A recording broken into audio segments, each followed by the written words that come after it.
Welcome to Exponential Income, the podcast that unlocks secrets to multiplying your wealth and achieving financial freedom. Ready to unlock your financial potential? This is Exponential Income with the Flip Man. Hey guys, Flip Man here, and I wanted to welcome everyone and introduce some great news. So I have started a new podcast.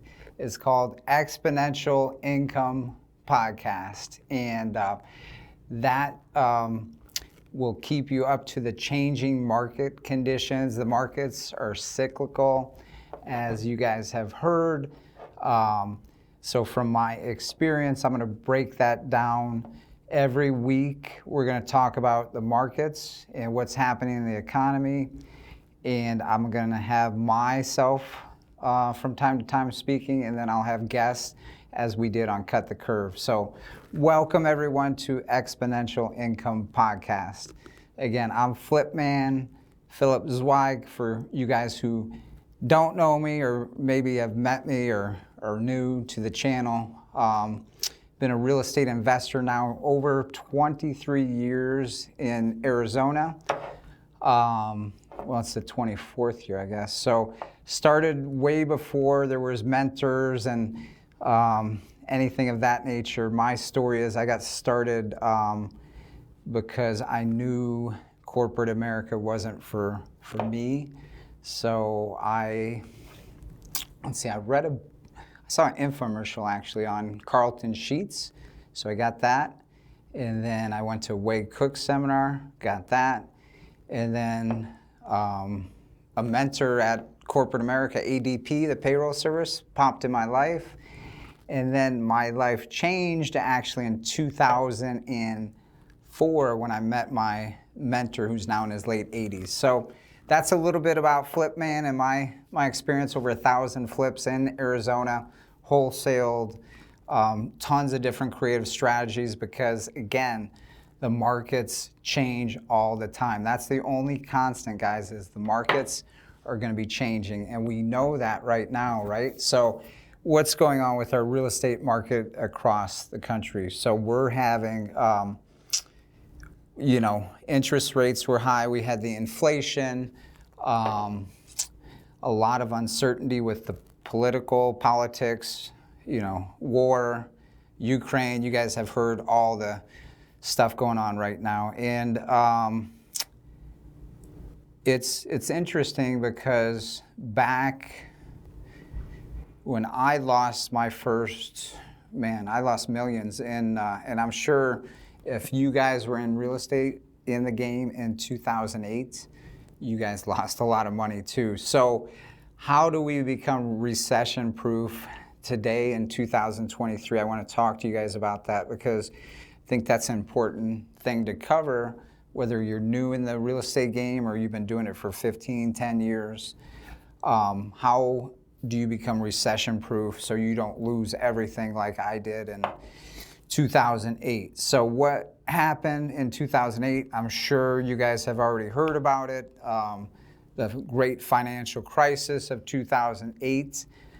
I had at that time, we had over 50 rental properties. So when I met my mentor in 2003, that's when I went from here, just average to took about it was very quick. So I went from average to just crushing it. In 2004, we formed a LLC together, and shout out to Jerry. Like I said, he had been doing real estate since he's 85 now. So he started real estate when he was 21 in Salem, Oregon, and from there, he built an empire. He was the bank. He owned a lot of properties in Oregon, and he retired at 50. And I thought that was my exit strategy.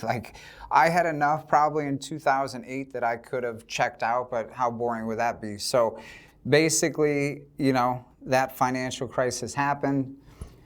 Everything imploded. It was just very hard time. We had a lot of folks that were in our circle. There was suicides, there was Just a lot of, houses were set on fire. It was real stuff every day. We'd be like, because we were flipping, we were wholesaling, and then we had our rentals. So, we'd have a home in escrow. We had tons of homes in escrow at any one point back in 2003 through 2008. So we'd have these homes in escrow, which means they're under contract and they're at the title company. If Canadians are watching us, at the law office. So basically, every day we'd be driving down the 101 freeway or the 10. They'd be like, oh, another mortgage company closed today. Another mortgage company closed today. So it was one of those situations where there was nothing you could do. There was a big freaking hole in the boat, and we just had we tried to work with Washington Mutual. We tried with all these, it was mainly Washington Mutual. We had a ton of loans with them and nothing. They wouldn't work with us. We had 20% cash. Jerry was a great partner. He had a lot of cash at the time, so I was the guy in the streets beating up, finding deals. He was the guy behind the computer. And so basically he was putting 20%. We were getting 80-20 loans, and we thought we were protected because, again, Jerry had been through 3 recessions. So 2008, guys, was not a recession. 2008 was a financial crisis. So let's bring it all back. Is that going to happen to us today in this market? You hear people talking about, pivoting, and I 100% agree with pivoting in the real estate market. That's the beauty of being in real estate investing. There's so many different avenues that you could pivot into. So, after 1,000 flips, doing well, to me, flipping became a job. So I got really sick. For you guys, a lot of you may or may not know, but I got extremely mentally drained and overwhelmed and, put in the hospital and sick about 4 years ago. So I eventually got healthy. I got out of the hospital. I'm like, what am I going to do? Like, I don't want to work and go back to the hospital. And, if you guys get sick and you're in the hospital, the income is just back to zero. So I had rentals long term, but, and I still had them when I was in the hospital because, we talk about becoming recession proof. So when the collapse happened in 2008, I ended up not knowing what to do, not knowing how to make money. I was going through a divorce. I think the divorce was probably triggered by the finances, obviously, to looking in retrospect, but kept the house. I ended up keeping my house, a couple rentals, but everything else had to go through bankruptcy, and wasn't a proud moment, but it's part of business and it's part of the cycle that I could help you guys get so you're not in that fight or flight,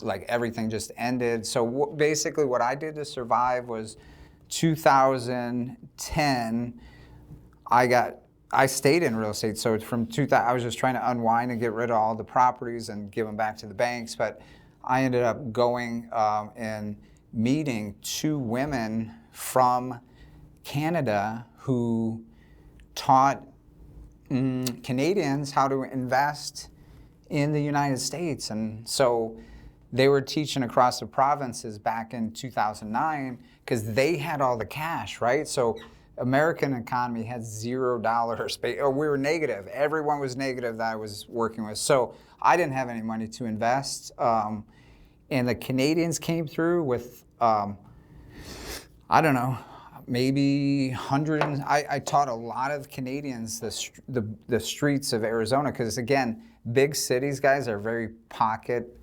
driven. So you got to know what pockets, where the crime is, where the growth is. There's a lot of metrics that I study to help pick out and select properties in the right communities. So they needed me, I needed them, so it was a win-win. From there, I fell in love with teaching, and then eventually I got back into learning to have recession proof the last 12 years, I'd say. So what does that mean? So basically you're buying property, or you're doing subject to, you're controlling this property. So back then I was over leveraged, I say. So be careful of over leveraging yourself when you're acquiring assets. Get with someone smarter than you that shows you how to structure not only your LLCs, your business. There's a lot of intricacies within the real estate business, whether you're flipping properties, whether you're having long-term rentals, short-term rentals, wholesale, apartments, complexes, whatever niche you're into. There's a lot of little things that only comes from experience. And so that's what I wanted to be upfront with on Exponential Income podcast, guys, is we're sharing with you our experience and how not to get yourself stuck where I was back in 2008 and many others. So we're going to open it up.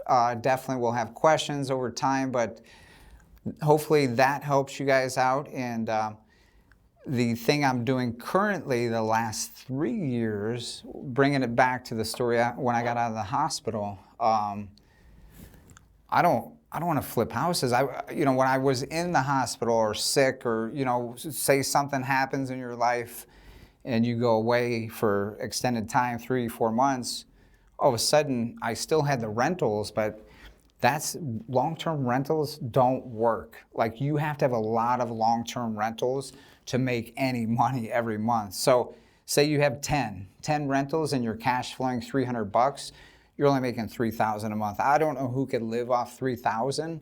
Now take the short-term rentals, which I'm doing right now at a high level. I'm teaching, and did my own beta test, learned from all my mistakes. The COVID was amazing for us, obviously, on short-term, and now we got to dig deeper and figure out how to attack the short-term market. And we figured that out. We cracked that code, and we're still figuring it out. It's always changing, right? Just like the algorithm on Instagram, YouTube. So it's been an amazing ride, and the reason I like it so much, there's a couple factors. One is you're still owning the asset, or we could get you what's called arbitrage, where if you're just starting, guys, maybe you don't have 50,000, maybe you have 10,000. So we could do an arbitrage, and I teach that in a course we developed. Or we could do sub 2. So we do a variety of strategies, and that's what I talk about when I talk about recession proof. You have to know different strategies. Principles are the same, right? So principles are your foundation. They stay strong and sturdy, but the strategies will change as the market changes and is cyclical. So that's it on my very first Exponential podcast. I hope you guys enjoyed it, and we will see you on the flip side. Peace.